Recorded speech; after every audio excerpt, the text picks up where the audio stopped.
La semana pasada, hablamos un poquito de Judas y hablamos de cómo Jesús es ungido en Betania. El día de hoy, hermanos, nos vamos a enfocar solamente en la cena del Señor. Y la próxima semana, si es la voluntad de Dios, hermanos, si el Señor nos lo permite, vamos a meditar más en la traición de Judas.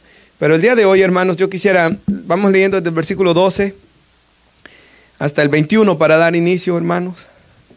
Dice: el primer día de la fiesta de los panes sin levadura, cuando sacrificaban el cordero de la Pascua, sus discípulos le dijeron: ¿dónde quieres que vayamos a preparar para que comas la Pascua? Hermanos, en el Evangelio de Juan se ve de que Jesús celebra por lo menos 3 diferentes Pascuas. Por eso es que de ahí es donde los teólogos sacaron de que el ministerio de Jesús duró por lo menos 3 años, si no 3 años y medio. Pero dice que era ya celebrar otra Pascua más con Jesús, ¿verdad? Esta sería la última. Y dice Jesús que envió 2 de sus discípulos y les dijo: id a la ciudad y os saldrá al encuentro un hombre que lleva un cántaro de agua, seguidle. Y no era tan fácil ver a un hombre con un cántaro de agua en aquellos tiempos. Era algo más que hacían las mujeres. Entonces, donde entrare, decid al Señor de la casa, el maestro dice: ¿dónde está el aposento donde he de comer la Pascua con mis discípulos? Y él os mostrará un gran aposento alto, ya dispuesto, preparad para nosotros ahí. Fueron sus discípulos, dice, entraron en la ciudad y hallaron como les había dicho el Señor. Dios estaba en control de todo, ¿verdad? Prepararon la Pascua, hermanos, y dice que cuando llegó la noche, vino él con los 12. Cuando se sentaron a la mesa, dice, mientras comían, dijo Jesús: de cierto os digo que uno de vosotros que come conmigo me va a entregar. Nuevamente esto lo vamos a predicar más el próximo domingo, pero dice: entonces ellos comenzaron a entristecerse y a decirle uno por uno: seré yo, y el otro: seré yo. Respondiendo les dijo: es uno de los 12 el que moja conmigo en el plato. A la verdad, el Hijo del Hombre, dice, va según lo que está escrito de él. Mas ay de aquel hombre por quien el Hijo del Hombre es entregado. Bueno le fuera al hombre no haber nacido. Si gusta, vamos a leer hasta el 25, hermanos. Mientras comían, dice, Jesús tomó pan y bendijo y lo partió y les dijo, diciendo: tomad, este es mi cuerpo. Y tomando la copa, habiendo dado gracias, les dio y bebieron de ella todos. Y les dijo: esto es mi sangre del nuevo pacto, que por muchos es derramada. De cierto os digo que no beberé más del fruto de la vid hasta el día que lo beba de nuevo en el reino de Dios. Puede tomar asiento, hermanos. Yo quiero meditar hoy, ¿verdad, hermanos?, sobre la cena del Señor, hermanos. Ese privilegio que tenemos de la cena. Ahora, hermanos, nosotros hemos estudiado toda la vida de Jesús durante este año, del año pasado, hermanos. Comenzamos en el 2024. Desde septiembre hemos estado estudiando el Evangelio de Marcos y ya en este diciembre del 2025, hermanos, hemos llegado ya al jueves en la noche. Jesús instituye la cena, la cena del Señor, la Santa Cena, el día jueves en la noche. El jueves en la noche vamos a verlo orar en Getsemaní, y el día viernes ya él va a pasar por los juicios, hermanos, hasta llegar a ser crucificado. Ahora, esta, hermanos, celebración de la Pascua era una celebración donde se recordaba cómo Jesús, yo lo dije el domingo pasado, ¿verdad? Cómo el pueblo de Israel salió de Egipto, hermanos, y cómo Dios los liberó de la esclavitud de Egipto, y ellos celebraban con el cordero de la Pascua, ¿verdad? Y esta, hermanos, cena de la Pascua aquí es la última válida. Es la última, hermanos, cena de la Pascua válida, porque la Pascua encontró su cumplimiento en Cristo. Cristo es nuestra Pascua, dice la Escritura. Entonces, y lastimosamente, hermanos, los judíos que no quisieron creer en Jesús celebraron más Pascuas en los años siguientes, pero luego, hermanos, 40 años después de la muerte de Cristo, el templo fue destruido en Jerusalén. Y si usted ve, hoy los judíos celebran la Pascua, sí, pero no comen el cordero de la Pascua porque no tienen templo para sacrificarlo, ¿verdad? Así que esta era la última de las cenas de la Pascua. También fue la última cena de Jesús con sus discípulos antes de la muerte, de su muerte. Por eso es conocido como la última última cena, ¿verdad? Este momento, hasta hay cuadros hechos, hermanos, por pintores acerca de este momento. Pero también esta, hermanos, no solo fue la última Pascua válida o la última cena de Jesús con sus discípulos, esta también fue la primera, hermanos, cena del Señor, como se le conoce. La primera vez que se celebra la Santa Cena. La primera vez, hermanos, Jesús aquí instituye el pan y la copa que se debe comer y se debe beber como un recordatorio. Y vamos a ver, hermanos, más sobre esto de la muerte y resurrección de nuestro Salvador. Y un momento donde la iglesia tiene comunión con nuestro Señor y Salvador Jesucristo.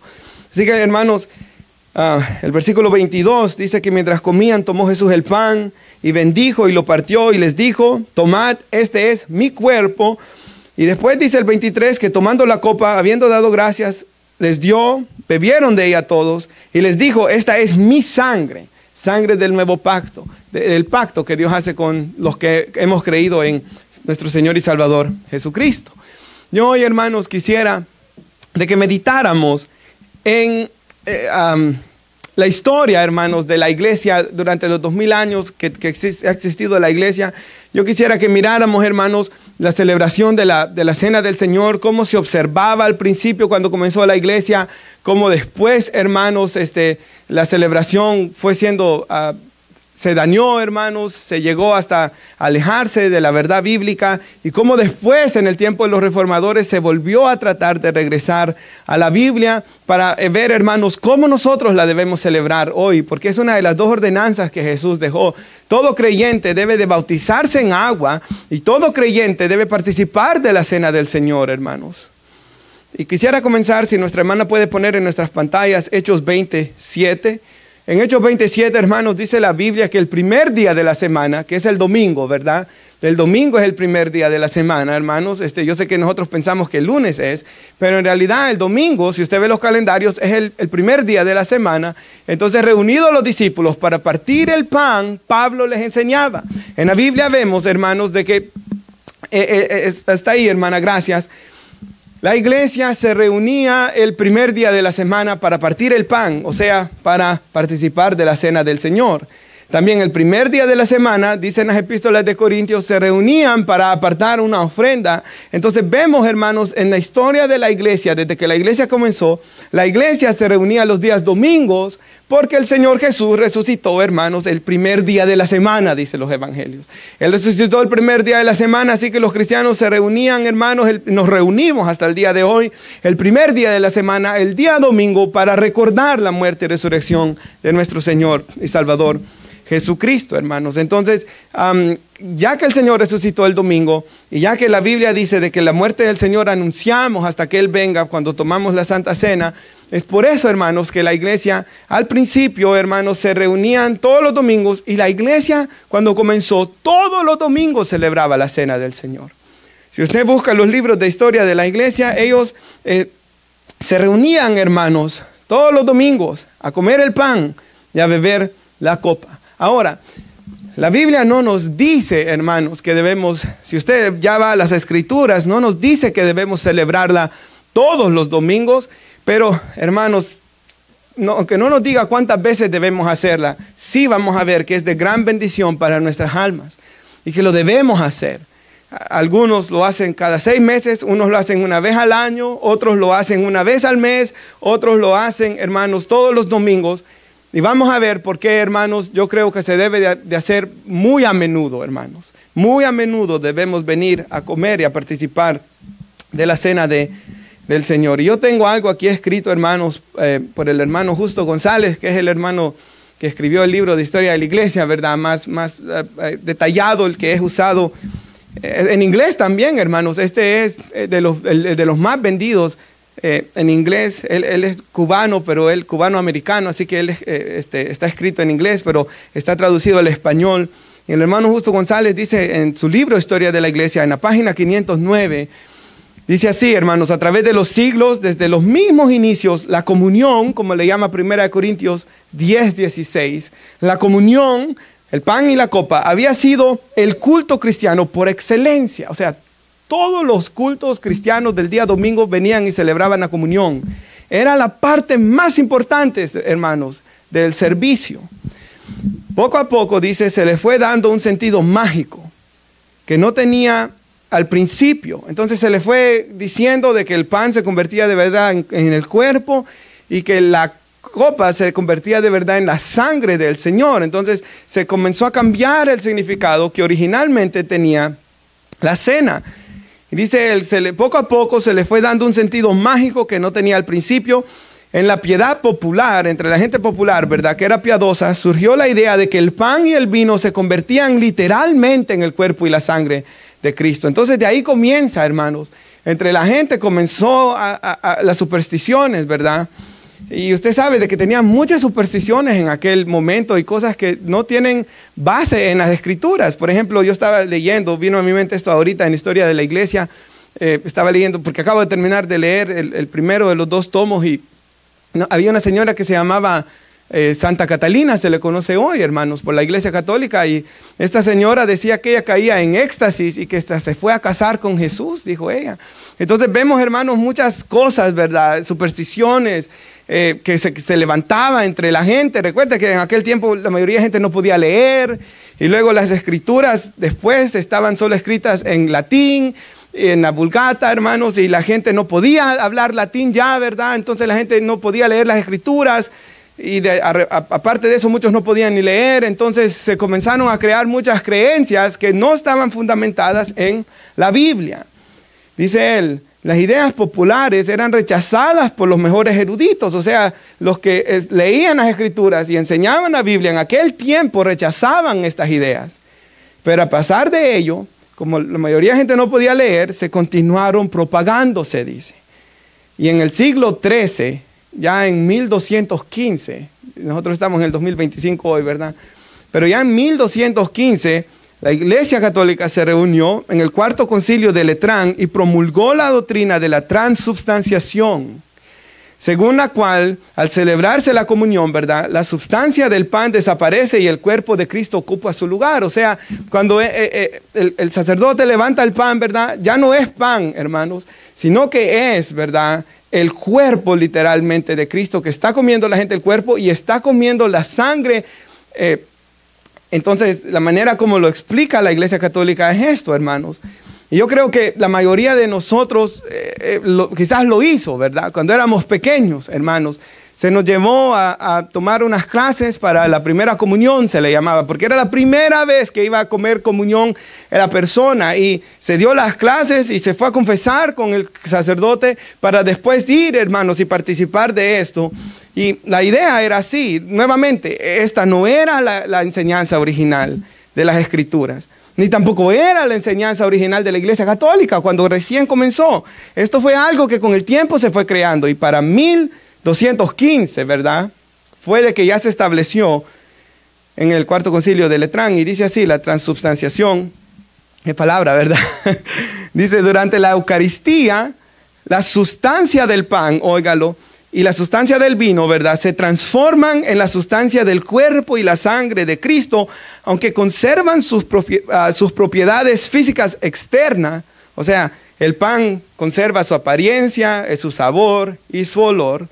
Esta conversión ocurre mediante las palabras del sacerdote en la consagración, convirtiendo los elementos en la verdadera presencia de Cristo. Se convierte literalmente, ¿verdad?, en su cuerpo y en su sangre. Y el primero, hermanos, de los papas que habló sobre esto, y es muy importante, y voy a llegar a un punto muy, muy importante, por favor, escúchenme, hermanos. El Papa Gregorio I, el Papa Gregorio el Grande se le llamó también, ¿verdad? Gregorio I, él vivió en los 590. Este hombre, hermanos, desarrolló varias doctrinas que después se establecieron. Él fue el que comenzó a desarrollar la idea del purgatorio, que el sacrificio de Cristo no era suficiente para perdonar pecados y que la gente tenía que ir a pagar por sus pecados, después ser purgados de sus pecados en el purgatorio. Nuevamente, esto no está en las Escrituras, ¿verdad, hermanos? La Biblia enseña claramente que la sangre de Cristo nos limpia de todo pecado y no necesitamos ir a ser purgados después. Pero Gregorio, hermanos, el grande, uno de los más grandes papas que hubo, por eso se le llamó así, Gregorio I, él comenzó esa enseñanza del purgatorio. Él comenzó también la enseñanza de las penitencias. Él dijo, hermanos, que para ser perdonado no era suficiente creer que Jesús intercede a la diestra del Padre por mí, que Jesús es mi mediador, sino que necesito castigarme a través de penitencias. Y estas penitencias, hermanos, llegaron a lo más grande, de lo más terrible. Un grupo que se llamaban los flageadores, creo que se llamaban, si recuerdo bien, que es algo que se practica aún en nuestros días. Son personas que se lastiman la espalda, ¿verdad? Que se sacan sangre, que van de rodilla y que se castigan, hermanos, para poder encontrar el perdón de sus pecados, castigándose, sangrándose. Entonces hay diferentes penitencias, pero nosotros sabemos que yo no necesito venir y golpearme la espalda o golpear a uno de ustedes para que Dios los perdone, ¿verdad? Jesús, hermanos, pagó el precio. Él fue azotado para que yo no sea azotado. Él murió para que yo no tenga que morir. Él llevó mi castigo para que yo no tenga que ir a pagar al infierno, ¿verdad? Entonces la Biblia claramente nos enseña que estas cosas no son necesarias.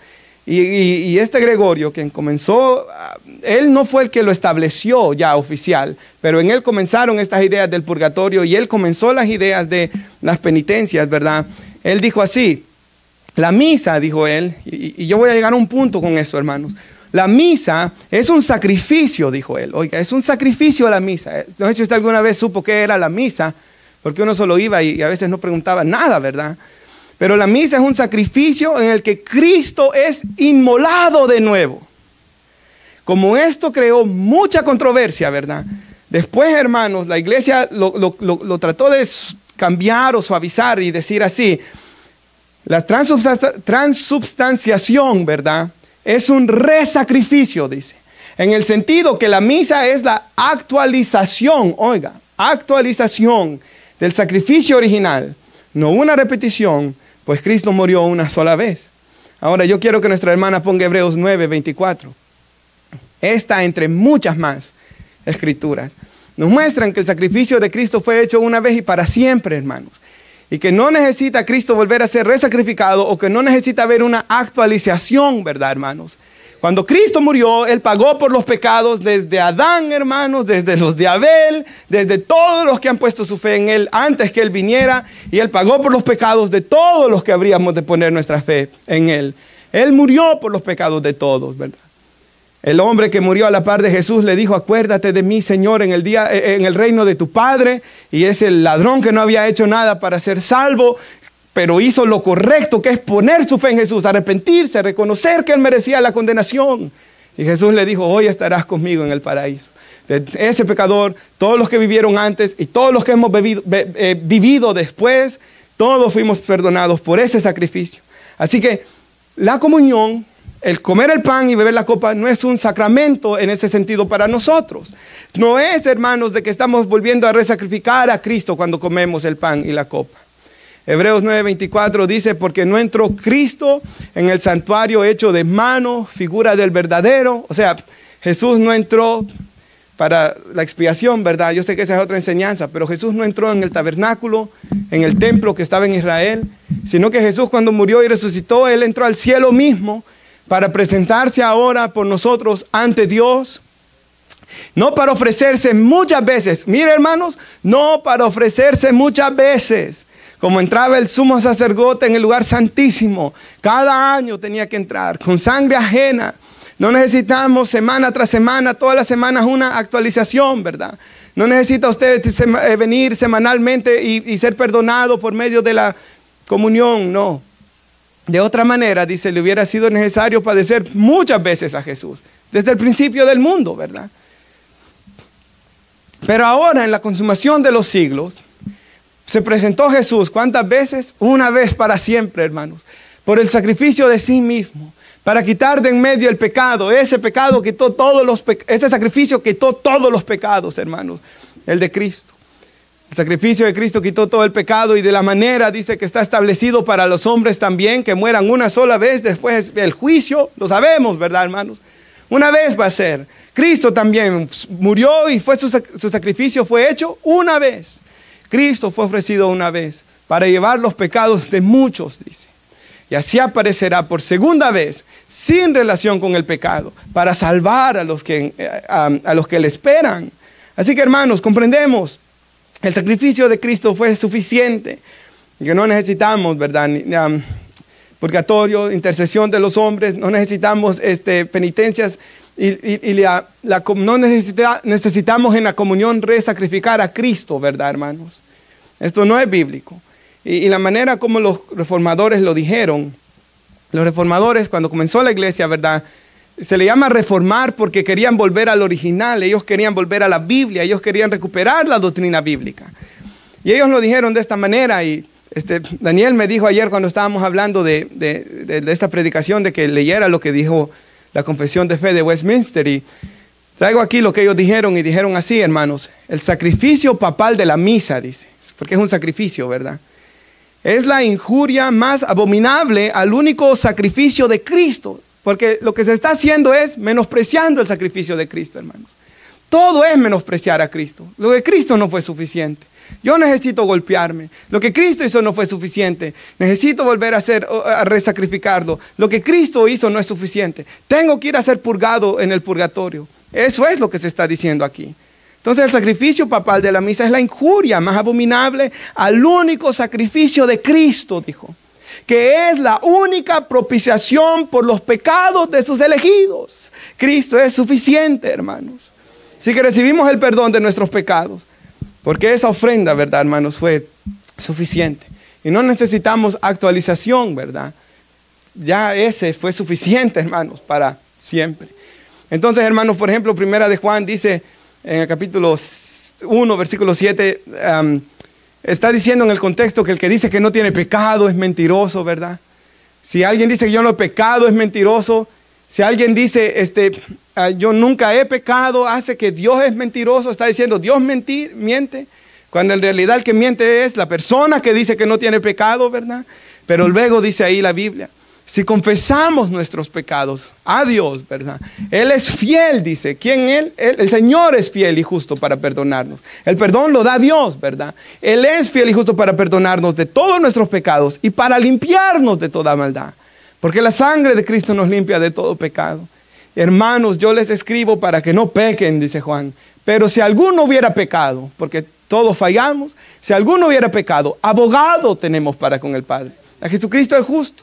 Entonces eso es lo que nosotros hacemos, ¿verdad? Cuando alguien falla, hermanos, cuando usted y yo fallamos, lo que hacemos es venimos al Señor en arrepentimiento y fe. Confesamos nuestro pecado.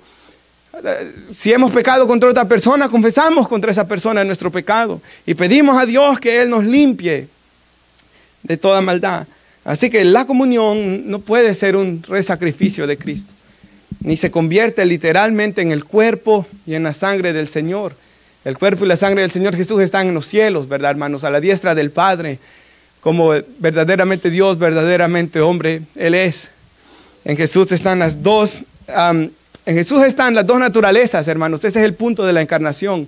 Él siempre sigue teniendo su naturaleza divina, pero Él cuando se hizo hombre en el pesebre, ¿verdad? Él tomó una naturaleza humana. Y hermanos, en Jesús están las dos naturalezas.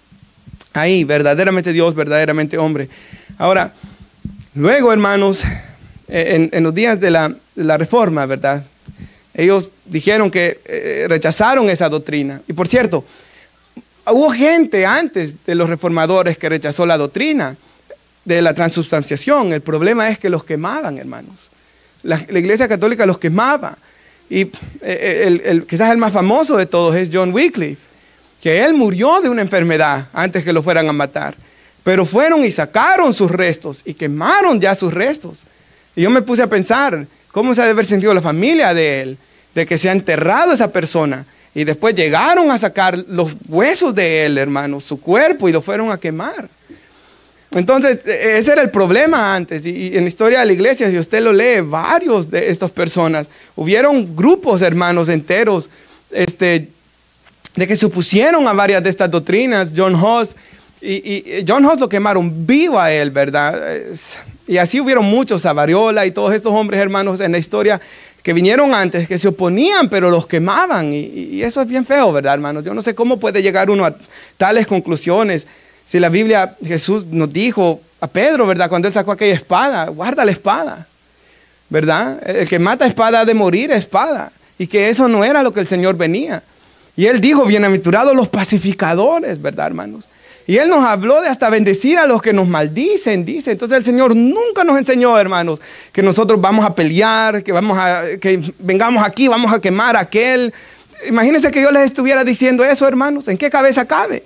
Planeemos quemar a John Wycliffe, ¿verdad? Vamos a quemarlo. O sea, vamos a sacar los huesos. O sea, ¿cómo el Espíritu Santo los iba a impulsar a eso? ¿Me entiende, hermanos? Jamás, ¿verdad? Pero, hermanos, el hombre en su naturaleza pecaminosa podemos hacer terribles maldades. Y por eso necesitamos a Cristo. Ahora, los reformadores vinieron y está un hombre que se llama Zwinglio o Zwingli en inglés. Pero este Zwinglio, hermanos, él prácticamente lo que él dijo es que a la hora de la comunión, el pan representa el cuerpo de Cristo y la copa representa la sangre, pero no se convierte. Y la manera como él lo explicaba era esta, y pónganme atención.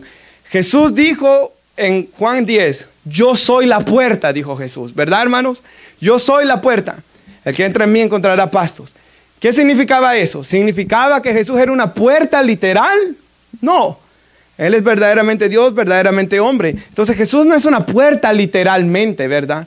Jesús dijo, yo soy la puerta porque por medio de Él entramos al reino de Dios. Él es la única forma como podemos llegar a la salvación. Él es el camino, la verdad y la vida. Él es el camino de salvación. Entonces Él dijo, yo soy la puerta en el sentido que metafórico, ¿verdad? De que por medio de Él entramos a la salvación. Entonces, Zwinglio dijo de que cuando Él dijo, este es mi cuerpo, lo estaba diciendo de esa manera. De que como la puerta representaba a Cristo por medio de la cual se entraba la salvación, el pan representaba aquel cuerpo que fue dado por Jesús en la cruz del Calvario. Y que la copa representaba esa sangre. Y que cuando comemos el pan y bebemos la copa recordamos ese cuerpo y esa sangre que Jesús dio en la cruz del Calvario por nosotros. Así que él lo decía así, la sustancia real del cuerpo del Señor no está en la cena del Señor, no se convierte literalmente en su cuerpo. Solo es una conmemoración, dice. Ahora él dijo que sí, la presencia de Cristo estaba ahí con nosotros mientras nosotros estamos comiendo el pan y bebiendo la copa, teniendo comunión con nuestro Salvador, ¿verdad? Mientras lo hacemos. Así que lo hacemos en memoria de Él. Ahora, algo que sí me pareció de que algunas personas vienen y toman la comunión solo una vez al año, como un cumpleaños que se celebra una vez al año, se recuerda el día que usted vino a este mundo. Entonces, de esa manera, una vez al año. Hay otros que lo hacen cada 6 meses. Pero yo creo que eso no es bueno, hermanos, y voy a decirlo por qué. Ahora, vimos, ¿verdad?, cómo comenzó la iglesia. Todos los domingos celebraban la comunión, ¿verdad? Todos los domingos comían el pan y bebían la copa. Y hemos visto cómo se reunían el primer día de la semana. Luego hemos visto con el tiempo se comenzó a perder la enseñanza doctrinal de la Biblia y se hizo la transubstanciación, ¿verdad? Luego hemos visto que muchos hombres murieron quemados por protestar. Luego hemos visto que vino Zwingli, pero vino también Juan Calvino. Y esto es muy importante. La posición de Calvino creo que de verdad, hermanos, tiene buenos puntos este hombre. Juan Calvino y las iglesias presbiterianas, ¿verdad? Y muchas reformadas. Yo no sé si la mitad de las reformadas o no sé exactamente el número, pero sí sé que muchas reformadas dijeron así en aquel tiempo, oiga, aunque el cuerpo y la sangre de Jesús, dijeron ellos, permanecen en el cielo, el cuerpo y la sangre de Jesús siguen en el cielo, ¿verdad?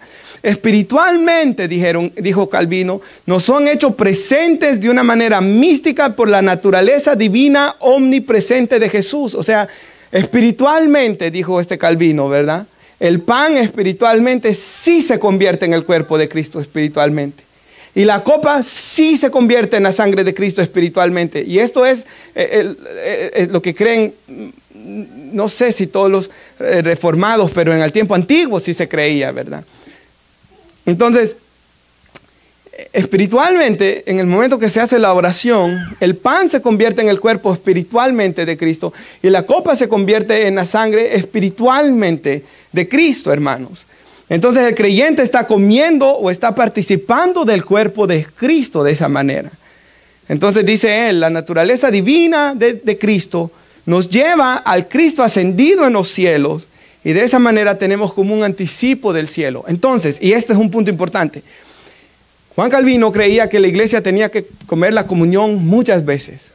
Si bien no todos los domingos quizá, porque no hay un mandamiento directo que tenga que ser todos los domingos, pero sí muy, muy a menudo, porque él decía que este era un medio de gracia por el cual llegamos a Dios y que alimenta el alma del cristiano. Y en eso tiene mucha razón, hermanos. El participar de la Santa Cena es algo esencial para la salud espiritual de un cristiano. Alimenta nuestra vida espiritual. Y yo quisiera, no sé si gusta ir en sus Biblias, también nuestra hermana en las pantallas puede poner 1 Corintios 16. Vayan sus Biblias, por favor.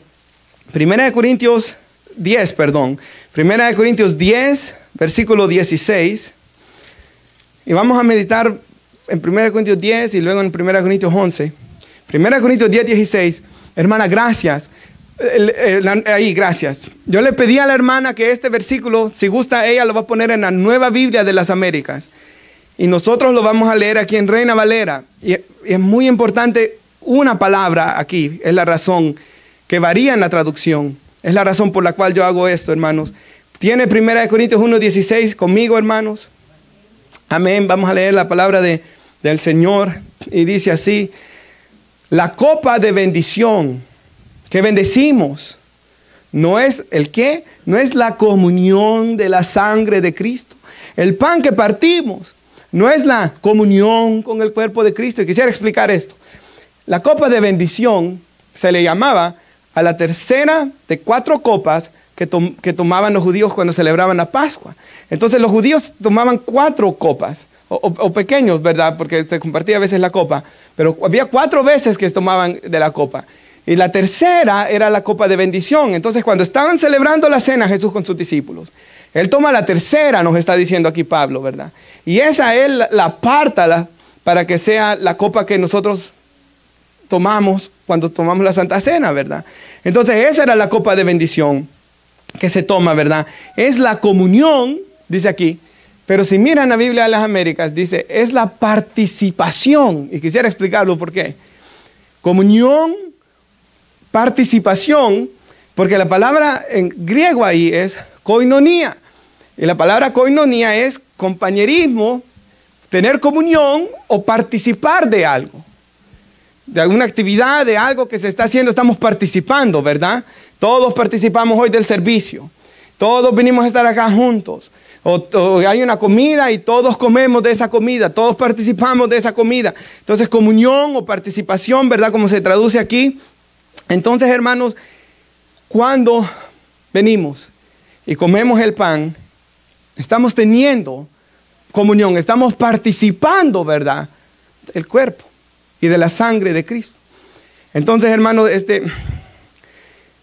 eso nos hace ver, ¿verdad?, la santidad, hermanos, de lo que nosotros estamos haciendo cuando comemos la Santa Cena. Y la bendición que es. Estamos participando de Cristo, de alguna manera estamos teniendo comunión con Cristo. Estamos, hermanos, disfrutando de una relación especial con Cristo.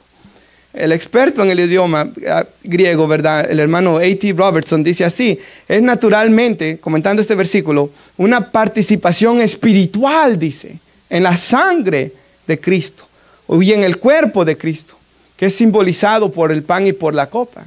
O sea, hermanos, nosotros no creemos que se convierte literalmente en el cuerpo, ¿verdad? No creemos que se convierte literalmente en sangre física, que es la transubstanciación, ¿verdad?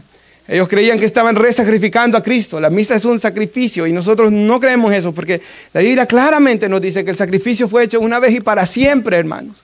Y que cuando alguien peca, lo que tiene que hacer es pedirle a Dios perdón, porque Cristo intercede por él a la diestra del Padre, y ese es nuestro perdón. Pero, hermanos, sí ocurre algo especial cuando venimos a participar de la cena. Y ocurre algo especial, hermanos, cuando el pueblo de Dios está teniendo una comunión especial con su Salvador. Ahora, lo que dijo Calvino, de que de alguna forma uno sube a estar en comunión con Cristo, hermanos, eso es muy interesante, porque yo recuerdo una vez, y solo una vez me pasó esto, hermanos, como quisiera que se volviera a repetir esto, de verdad.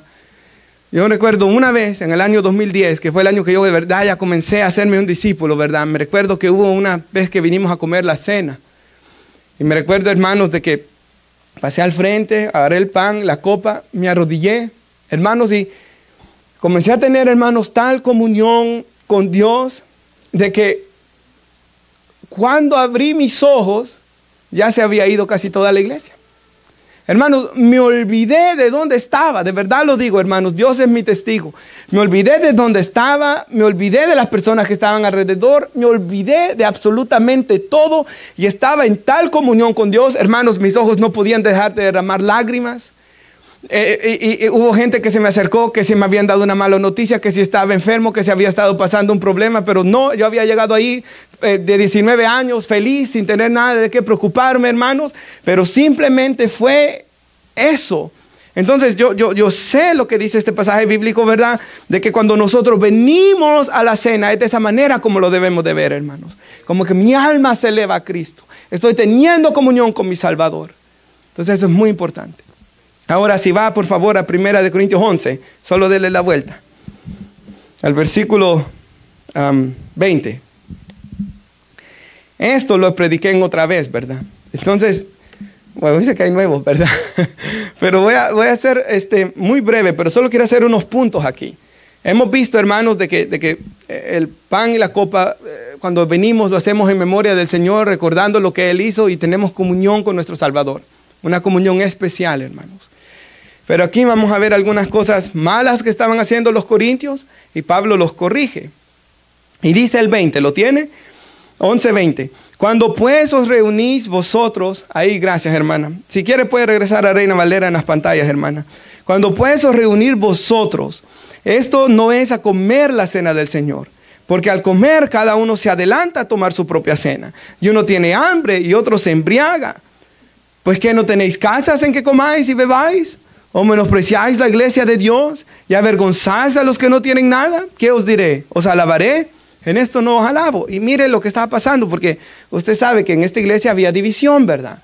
Habían unos siguiendo a Pablo, otros a Pedro, otros a Apolos, dice.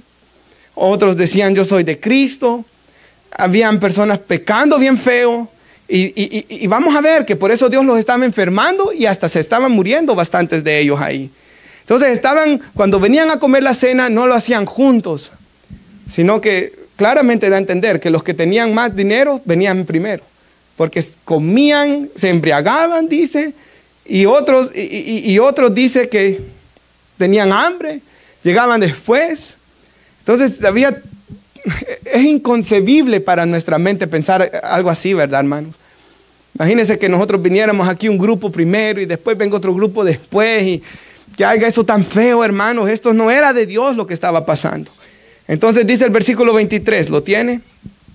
Yo recibí del Señor, dice Pablo, lo que también les he enseñado, porque Él fue a plantar la iglesia ahí, que el Señor Jesús, la noche que fue entregado, Él tomó el pan y Él dio gracias. Como nosotros, por eso yo siempre hago que demos gracias antes de comer la cena, ¿verdad?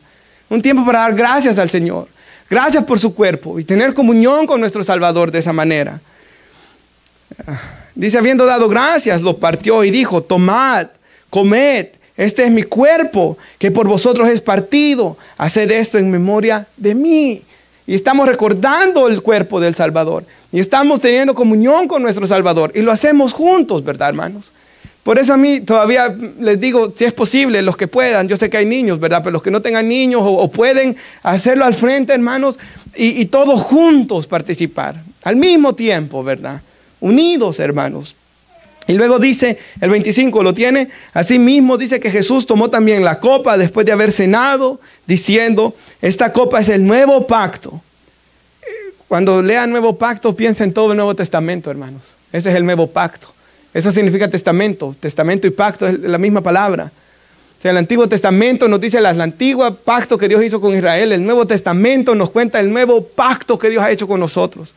Que Hebreos dice que es mejor pacto, que tiene mejores promesas.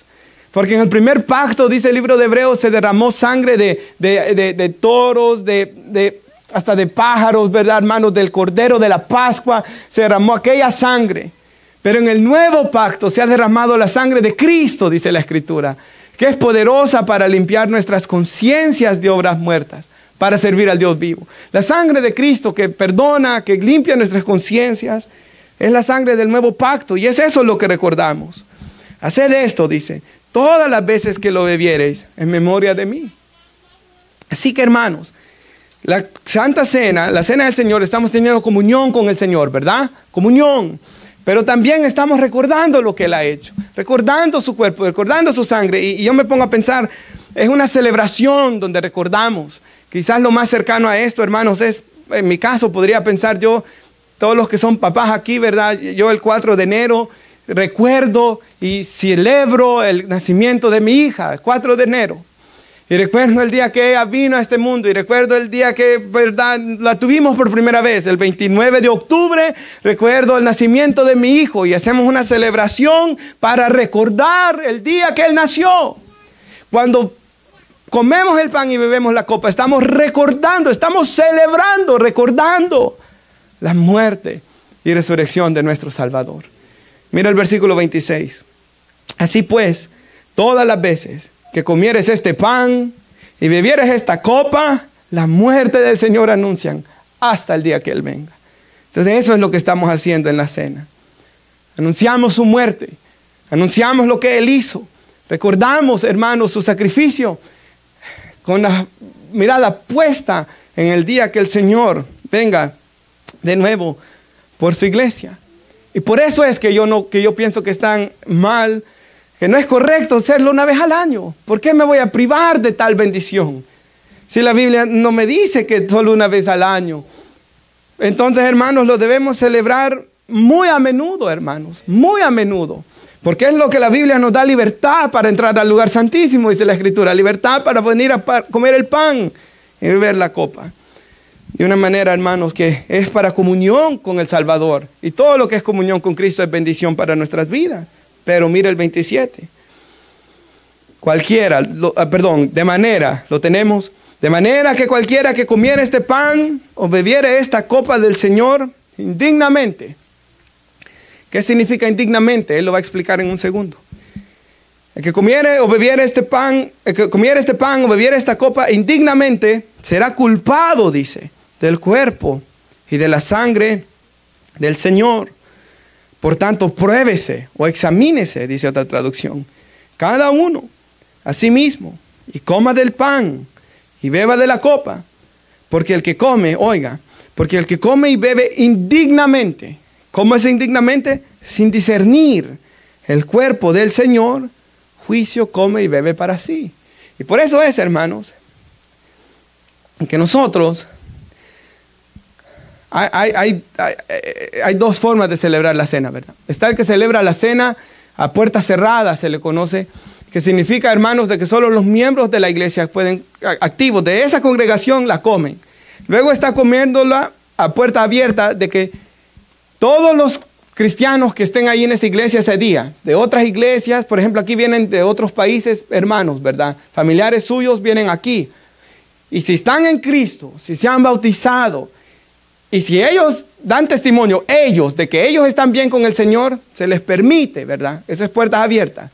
Se permite que participen, pero es muy importante esto. Solo nosotros lo hacemos a puertas abiertas acá, ¿verdad, hermanos? Pero solo debe de participar de la cena el que se ha bautizado. ¿Por qué? Porque el que ha dado el paso del bautismo ha dicho que él cree en Jesús como el Salvador que murió y que resucitó, ¿verdad? Por eso lo hacemos por inmersión. El Salvador murió y Él resucitó. Y yo estoy diciendo que Cristo me ha salvado, que ha ocurrido un milagro en mi corazón, el nuevo nacimiento. Y que yo al bautizarme estoy diciendo, yo quiero morir a mi viejo hombre, morir a mi vieja vida, para salir y vivir una vida diferente. Entonces, el que nosotros vemos en el libro de los Hechos, en Hechos 2, de que los que creyeron, cuando Pedro predicó, se bautizaron 3,000, dice la Biblia, y fueron añadidos a la iglesia. Entonces, vemos que el bautismo es la ceremonia que inicia a una persona a ser parte de la iglesia. Nuevamente, no da la salvación, pero sí es la ceremonia de testimonio de la fe de la que la persona ya ha creído en su corazón, ¿verdad? Entonces, por eso, hermanos, permitimos de que participen de la cena del Señor, solo los que se han bautizado. ¿Por qué? para que, hermanos, pues, sepamos de que esa persona sabe lo que está haciendo. O sea, Cristo murió por mí, ¿verdad? Él dio su cuerpo por mí. Él derramó su sangre por mí. Y de esa manera pueda venir y participar, ¿verdad? Mire lo que dice el 30, ¿lo tiene? Hasta el 31 vamos a llegar. Dice el 30, por lo cual hay muchos enfermos, debilitados entre vosotros y muchos duermen. ¿Por qué? Por lo que estaba pasando ahí, ¿verdad? Habían personas en fornicación, dice la Biblia, que venían a participar de la cena. Habían personas, en esta iglesia, estoy hablando de la de Corintios, lo que la Biblia nos dice, que estaban, hermanos, haciendo muchas cosas bien malas, lo que acabamos de leer, comiendo, embriagándose en la cena. Entonces, por estas cosas que estaban haciendo, es de que muchos estaban enfermos. Era la parte de disciplina de Dios, ¿verdad? Muchas veces Dios nos enferma para hacernos que nos arrepintamos de algo. Muchos ya habían muerto, pero dicen duermen. El Señor les concedió, ¿verdad?, salvación, hermanos. Lograron arrepentirse verdaderamente. Pero dice el 31, si pues nos examinásemos a nosotros mismos, no seríamos juzgados. Mas siendo juzgados, somos castigados por el Señor, para que no seamos condenados con el mundo. Dios los estaba enfermando, Dios los estaba castigando, hermanos, para que no fueran condenados con el mundo, para que se salvaran. Hasta ahí vemos la gracia de Dios, hermanos. Estos hermanos estaban caminando mal y Dios los enferma, Dios los llevó hasta el lecho de muerte para salvarlos. Tan bueno es nuestro Dios, hermanos. Así que, hermanos, quisiera concluir ya con Marcos 14:25 y ya llegamos a nuestra conclusión. Marcos 14:25. De cierto os digo que no beberé más, dice, del fruto de la vid hasta aquel día que lo beba de nuevo, hasta que lo beba de nuevo, dice, en el reino de Dios. O sea, yo no beberé más del fruto de la vid hasta el día en que lo beba nuevo en el reino de Dios. Entonces, hermanos, cuando comemos la Santa Cena también debemos recordar que eso solo es como solo nos lleva, hermanos, a la cena de la boda del Cordero, ¿verdad? Esto solo nos apunta al día que comamos la cena con Cristo, ¿verdad?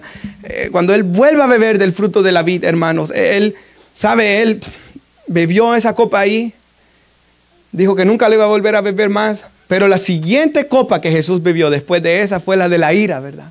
Aquella que Él decía, si es posible, pase de mí esta copa. Entonces el Señor, hermanos, esa noche su alma estaba afligida hasta la muerte. El Señor, hermanos, fue a derramar su alma en Getsemaní. Y antes de todos sus sufrimientos, Él instituye la cena, ¿verdad? Y cada vez que comemos el pan y la copa, recordamos lo que el Salvador ha hecho por nosotros. Y estamos teniendo comunión con Él. Así vamos a orar, hermanos. Si te gusta, póngase sobre sus pies. Y oramos que Dios prepare nuestros corazones para participar de la cena, hermanos. Oh Padre, damos gracias, Señor, por su palabra. Al recordar, Señor, estamos estudiando su vida, estamos meditando en su vida desde el principio de su ministerio.